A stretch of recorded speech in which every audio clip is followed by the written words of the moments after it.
پوری زندگی اس مشن کو پھیلاتے رہے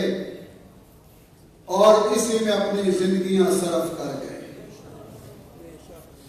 اللہ ان پہ کروڑا رحمت نازل فرمائے۔ آج ہم بھی اگر اپنے اندر دو چیزیں پیدا کر کے، دو صفتیں پیدا کر کے، آپ کے کون سی دو صفتیں؟ اخلاص اور اتحاد۔ اگر آج ہم بھی اپنے اندر اخلاص و اتحاد پیدا کر کے اس عظیم مشن کے لیے کوشش کرتے رہیں تو انشاءاللہ وہ وقت دور نہیں جب کہ اس ملک کے ایوانوں پر توحید و سنت کا پرچم لہرا رہا ہوگا انشاءاللہ۔ تو انشاءاللہ یہ جو ڈاکو ختم نبوت پہ ڈاکہ ڈالنا چاہے گا اور جو بدماش ناموس صحابہ پہ حملہ کرنا چاہے گا، انشاءاللہ یہ اشارتی شیر ان کے سامنے سد سکندری بن کے کھڑے ہو جائیں گے انشاءاللہ۔ نعرہ تکبیر، نعرہ تکبیر، مسلک اشاعت التوحید و سنت۔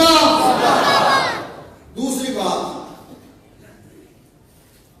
اس ملک میں بہت سی جماعتیں اور کچھ جماعتیں ایسی ہیں جو کہ صرف ختم نبوت کے نام سے کام کرتی ہیں اور اپنے آپ کو اس موضوع کا چیمپئن سمجھتی ہیں، اور وہ اکثر ختم نبوت کے عنوان سے پروگرام کرتے ہیں، جلسے کرتے ہیں، کانفرنسیں منعقد کرتے ہیں اور اپنے جلسوں میں، اپنے پروگراموں میں ہر مکتب فکر کے لوگوں کو وہ دعوت دیتے ہیں، حتیٰ کہ وہ اپنی کانفرنسوں میں ان لوگوں کو بھی بلاتے ہیں جو کہ امام الانبیاء محمد رسول اللہ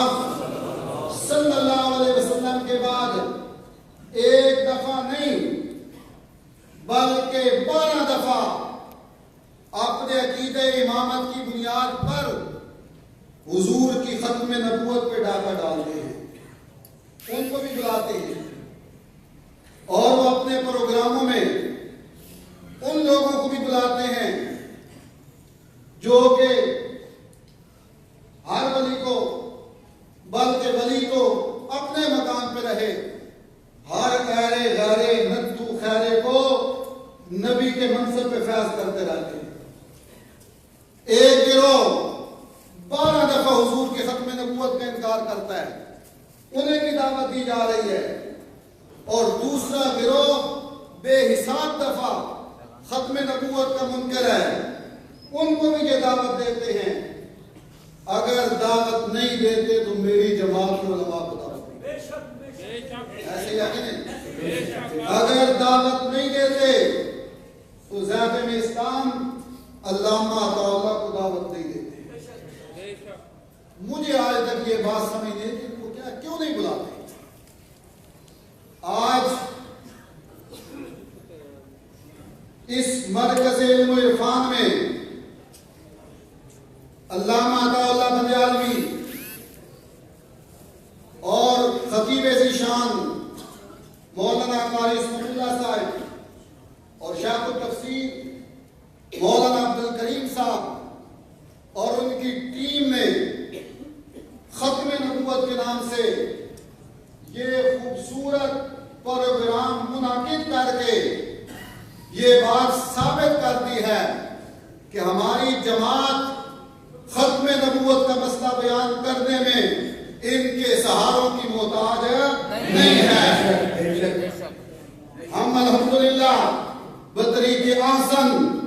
ختم نبوت کا مسئلہ اپنے سبے سے بیان کر سکتے ہیں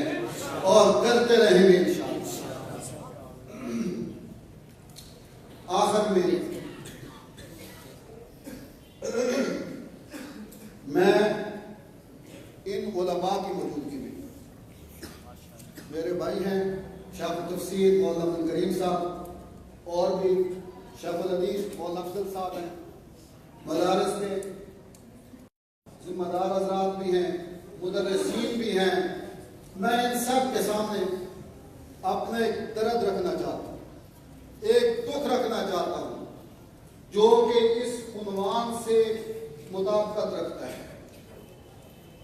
ایک کتاب ہے جو صدیوں سے ہمارے مدارس میں داخل نصاب ہے،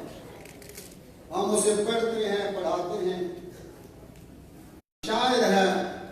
وہ اپنا مخصوص ذہن، چاپلوسی والا ذہن یا ہرس والا ذہن وہ ضرور منتقل کرتا ہے۔